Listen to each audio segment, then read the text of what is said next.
ఏ వచ్చినా కూడా పెద్ద నేను శరీరం కాదు, ఇంద్రియాలు కాదు, మనస్సు బుద్ధి కాదు అనుకున్నానికి దాన్ని వస్తే దానికైనా చూస్తాడు, కానీ దానికి కూడా కలవరపడ్డు, కూడా బాధపడ్డు. స్థితప్రజ్ఞ ఎందుకు ఏం చెప్పాల్సిందంటే ఇక్కడ స్థితప్రజ్ఞుడు దీనికి శరీరానికి తనకు శరీరంలో వచ్చిన లోపల నుంచి వచ్చినా బయట నుంచి వచ్చినా అతను దేనికి అంటుకోడు. అప్పుడు కూడా తన శరీరానికి రోగం వచ్చినా నాకు రోగం వచ్చింది అన్నాడు, ఈ శరీరానికి రోగం వచ్చింది అంటాడు. బయటవానికి ఎవరికైనా నాకు అబ్బా కడుపు నొత్తంది అట్లా ఇట్లా అని తనకలాడతాననుకో, అయ్యో పాపం అంటాడు, కానీ వాని నొప్పి ఈయనకి రాదు. అట్లానే తన శరీరం నొప్పి కూడా తను బాధించదు వాడిని.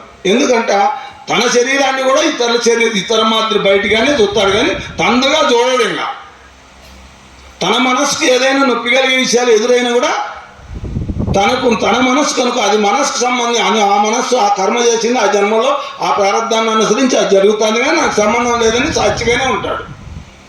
ఎప్పుడు సాక్షిగానే ఉంటాడు. అదే చెప్పేది శంకరులు, దేహేంద్రియ మనోబుద్ధి ప్రకృతిభ్యో విలక్షణం తద్వృత్తి సాక్షిణం విద్యా ఆత్మానం రాజవచ్చద అంటాడు. దేహము, ఇంద్రియములు, మనస్సు, బుద్ధి ప్రకృతుల కంటే విలక్షణమైనటువంటిది, ఆయా వృత్తులకు సాక్షి అయినటువంటి ఆత్మ ఎల్లవేళలా రాజవలే సాక్షిగా ఉంటుందని తెలుసుకోవాలి. రాజదే, దానికి ఏమీ ఉండదు. ఇక్కడ ఎన్నో జరుగుతుంటాయి, అన్నీ జరిగేదాన్ని సాక్షిగా ఉంటాడు. ఆయా వృత్తులు ఇవన్నీ వృత్తిరహితమైన స్థితిలో ఉంటాడు కాబట్టి ఆయన సాక్షిగా ఉంటాడు, కానీ దీనికి దేనికి లొంగడు. దేహేంద్రియ మనోబుద్ధి ప్రకృతిభ్యో విలక్షణం తద్వృత్తి సాక్షిణ విద్య ఆత్మానం రాజవచ్చద అంటాడు శంకరులు. ఈ లక్షణాలు ఉన్నాయి, కానీ ఆయనకి ఏ లక్షణము లేదు. అందుకే ఆయన ఎప్పుడూ రాజువలే సాక్షిగా ఉంటాడు. అలా స్థితప్రజ్ఞుడు ఆ స్థాయిలో ఉంటాడు. ఎక్కడున్నాడు ఆయన? ఆత్మస్థితిలో పూర్ణుడై ఉన్నాడు, పరబ్రహ్మమై ఉన్నాడు. కాబట్టి ఆయనకి ఏమాత్రమో ఈ యొక్క వికారాలు అంటుకోవు. ఇక్కడ ఏడొచ్చినాము, ఏ దాంట్లో ఉన్నాము? ఇప్పుడు మనము ఏ తాపంలో ఉన్నాము? ఆది భౌతిక తాపాలు, తేళ్ళు, పాములు, కుక్కలు, ఏది పులి కావచ్చు, సింహం కావచ్చు, ఏదైనా కావచ్చు, ఏ దానితో అయినా అపాయం కావచ్చు, ఇవన్నీ ఆది భౌతిక తాపాలు.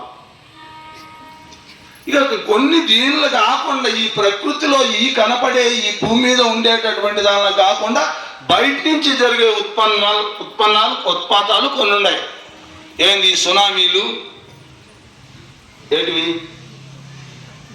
భూకంపాలు, ఇవి ఆటోమేటిక్గా మనకు అనుకోకుండా ఆది దైవిక తాపం బాధిస్తాయి. వర్షం రాలేదంటే పంట ఉండదు, మనకు ఆహారం తక్కువ వస్తుంది. అట్లా లేకుండా దండమైన వర్షం అడగని వాళ్ళ నుంచి పడిపోతుంది, వెంటనే గొప్ప కూలిపోతుంది, పంట అంతా నాశనం అయిపోతుంది.